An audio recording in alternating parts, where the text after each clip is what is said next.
Hi guys, this is going to be the tutorial that's going to show you how to make the Riptide scarf. I'm making this because someone recommended that I make a scarf to match my Riptide beanie.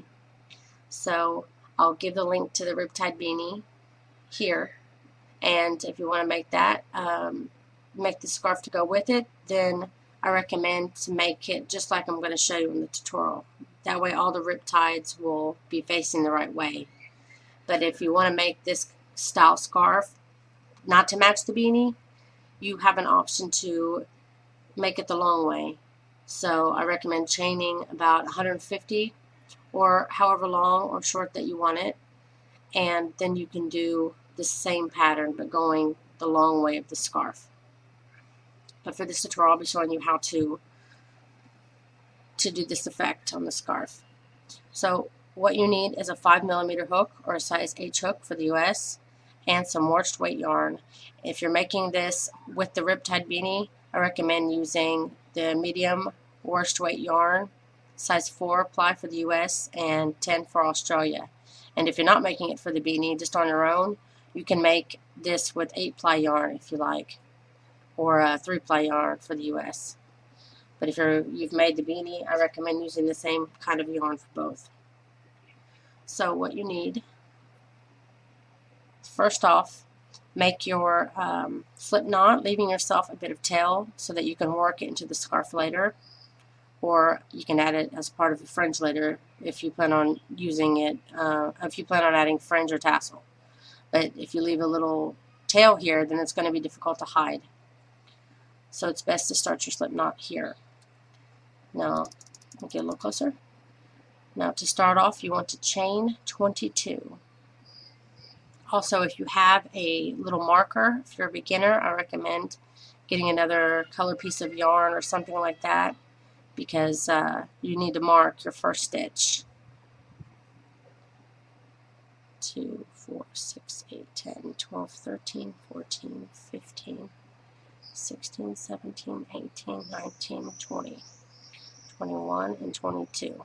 Now to begin, we want to skip the first 3 chains and do a double crochet in the 4th chain from the hook. And these 3 chains that you're skipping now will be the first, counted as the first stitch, and this double crochet will be counted as the second. The chain 3 can be kind of difficult to see. 1, 2, and 3. And you may forget to do a double crochet in it in round 2. So I recommend going in through that top of the 3rd chain, and putting a marker there to remind yourself that that is a stitch. Just like that. Now, that's 2, and you need a total of 20 stitches, so continue down your chain for the remainder 18 stitches, and at the end you'll have, count to make sure at the end you have the 20 stitches you need. And I'll see you when you get to the end of your row. Okay, I just got to the end of my row, and at the very end of your row, you want to chain 1 and turn. Now, the very first and very last stitch of your round, you will always do a double crochet. So the first stitch, I'm doing a double crochet. Now, for all the middle stitches here, you're going to be doing a front post double crochet. So you want to go in and grab that post and do a double crochet. And again, go into your next stitch, grab up that post and do a double crochet. Go in, push that post forward, and just use that as your stitch. Instead of going in through a regular stitch, you're just grabbing up your post.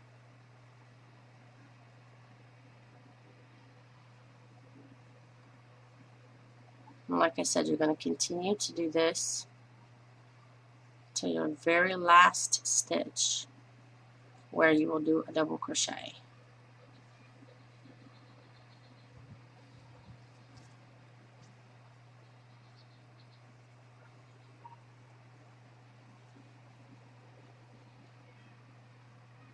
So I'll see you back here in a moment. Okay, I'm coming up to my last 2 stitches here. And remember, you have your marker here, marking that top stitch. You want to do a double crochet in this top of the chain 3. Now you can remove your marker.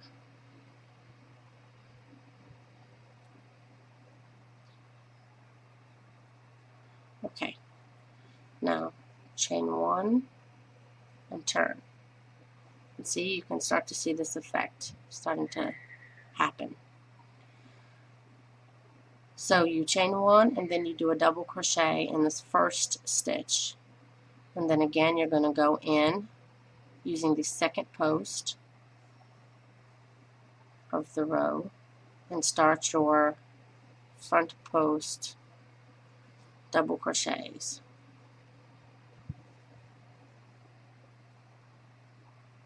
And then when you get to the very last stitch of this round, again you do a double crochet. Okay, I've come to my last stitch of the row. Make sure that you go under both stitches of the loops of the stitch and do a double crochet. Then again you want to chain 1 and turn. And now you can see on this side and this side both have a line, or will have a line. This side here has it down here at the bottom. But now you're about to do it, and it's about to start on this side too. This side already has 2. And eventually you're going to get it, both sides looking just like this. It's just that simple. And that's it. That is how you make the Riptide scarf. I hope that this has been helpful and easy for you to understand. And I'm going to have this pattern on my site if you need pictures and stuff. And that's it. Please, if you like this video, please don't forget to like and share this video. It helps me out so much. And if you're a first-time watcher, please don't forget to subscribe. Thanks for watching.